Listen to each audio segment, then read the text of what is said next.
بلکہ خچر کیا یہ گدھا ثابت ہوا. اور اس میں سے جو ہے وہ جو اس کے اوپر وہ کیا اس کو کہتے ہیں وہ جو رانا صاحب کا کوئی جواب نہیں ویسے. نہیں بات تو گھوڑے سے شروع ہوئے نا, گدھے تک پہنچے. اب عمران خان صاحب گدھے سے شروع ہوں گے تو گھوڑے تک پہنچیں گے. ٹھیک ہے, اب تیار رہیں. اوریا مقبول جان صاحب جائیں, انہوں نے ابھی میسج کیا ہے. کیا فرماتے ہیں؟ اگر یہ وزیر اعظم کے بیٹوں کا قصہ ہے تو یہ نون لیگ ساری کیوں لگی ہوئی ہے دفاع کرنے میں اس معاملے کا؟ بات تو ٹھیک. اور یہ جو صوبائی اسمبلی میں شور مچ رہا ہے اور کہا کہ سازش ہو رہی بین الاقوامی, تو پھر یہ کیوں کر رہے ہیں یہ اوریا صاحب؟ آپ تو ماشاءاللہ خود سیکرٹری اطلاعات رہے ہیں اور مسلم لیگ نون کو قریب سے دیکھا ہے آپ نے, آپ خود ہی جواب دے دیں اس سوال کا. بالکل ٹھیک ہے, منتظر رہیں گے اگر جواب دینا تو بسم اللہ. بریک لیتے ہیں. کراچی کا انتخاب بھی پروگرام میں زیر بحث آئے گا, بالخصوص جو کپتان کے کھلاڑی پتنگ باز ہو گئے رات کے آخری پہر, وہ معاملہ بھی ہم چھیڑیں گے پروگرام میں ایک بریک کے بعد.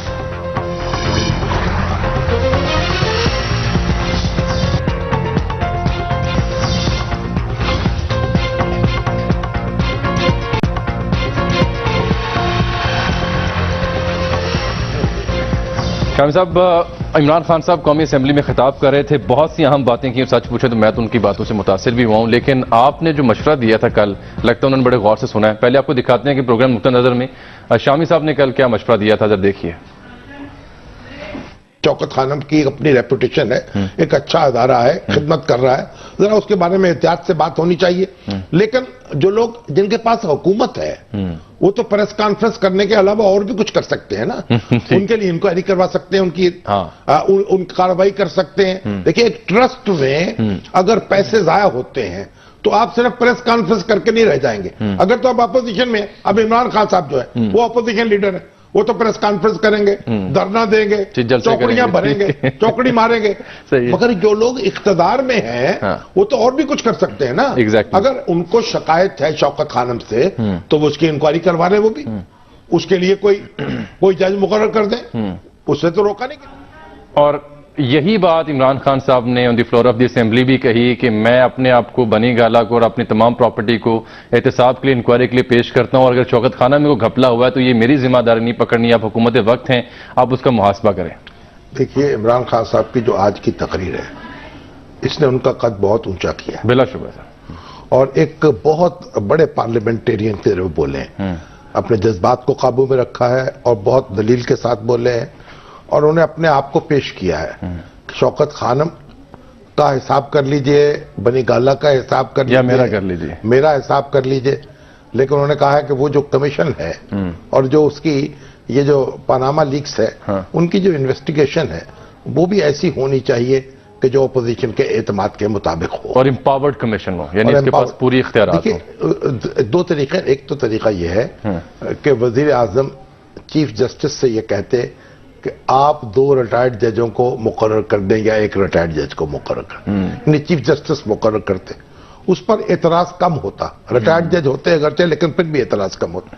دوسری صورت یہ تھی کہ چیف جسٹس سے کہتے کہ آپ ایک سرونگ جج جو ہیں وہ مقرر کر دیں, تو اس پر تو اعتراض بالکل نہیں ہو سکتا تھا. اگرچہ بہت سے لوگ کہتے ہیں جی کمیشن جو ہے اس سے تو مٹی پڑ جاتی ہے, کمیشن تو ایک چیزوں کو تاکہ نسیاں میں رکھنے کا ایک ذریعہ ہے, لیکن دیکھیے ابھی جو کمیشن بنا تھا انتخابات کے حوالے سے, اس کے بارے میں تو کوئی بات یہ صحیح ثابت نہیں ہوئی. اس نے تو وقت مقررہ پر اپنا کام مکمل کیا, اپنی رپورٹ پیش کی.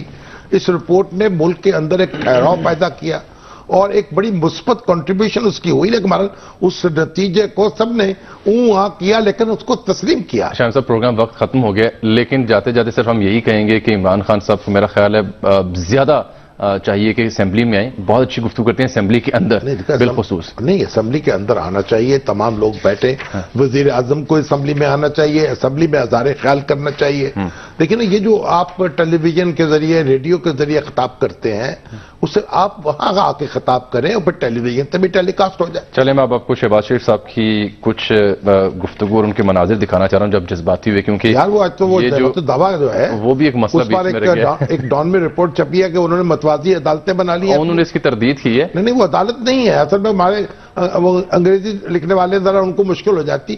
یہ پنچایتیں ہیں. پنچایت جو مختلف لوگ طلاق کے شادی کے جھگڑے ہوتے ہیں نا آپس میں, تو فریقین ان کے پاس آتے ہیں. ٹھیک ہے. اور اسی طرح مولانا ہمارے مفتی عبد القوی نے وہاں بھی ایک پنچایت قائم کی ہوئی ہے. اچھا, اورنج لائن پہ آپ کو یاد ہوگا کہ وزیر اعلیٰ نے ملتان میں. ٹھیک ہے, وزیر اعلیٰ نے ایک صحافیوں کو بریفنگ دی تھی. آج انہوں نے سول سوسائٹی کو دعوت دی تھی. میں آپ کی بات اورنج لائن سنتا ہوں, لیکن ایک بات تو یہ ہے کہ یہ جو کوئی متوازی عدالت قائم نہیں کی جماعت الدعویٰ نے, یہ پنچایت ہے. ایک بات.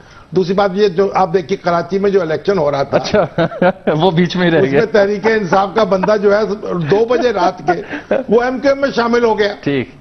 اب یہ کسو کیا کہیں گے, اسے آپ دھاندلی کہیں گے نہیں, یا دھاندلا کہیں گے. فاروق ستار صاحب یہ کہتے ہیں کہ ہمارا بندہ ہمیں چھوڑ کہیں جائے تو کہتے ہیں اس کا ضمیر جاگ گیا. اگر کسی کا بندہ ہمارے یہاں آتا ہے تو وہ ایک آنکھ نہیں بھاتا. اور رات کے 2 بجے ضمیر جا سکتا ہے کسی جا سکتا ہے وہ تو الیکشن جو تھا پھر وہ رسمی رہ گیا نا. رسمی. اب آپ آئی اورنج ٹرین اور وقت ختم ہو گیا, لیکن جاتے جاتے شہباز شریف صاحب کے مناظر دیکھیں بڑے جذباتی ہوئے. انہوں نے کہا جی ہر حال میں یہ اورنج ٹرین کا دفاع کر رہے ہیں وہ.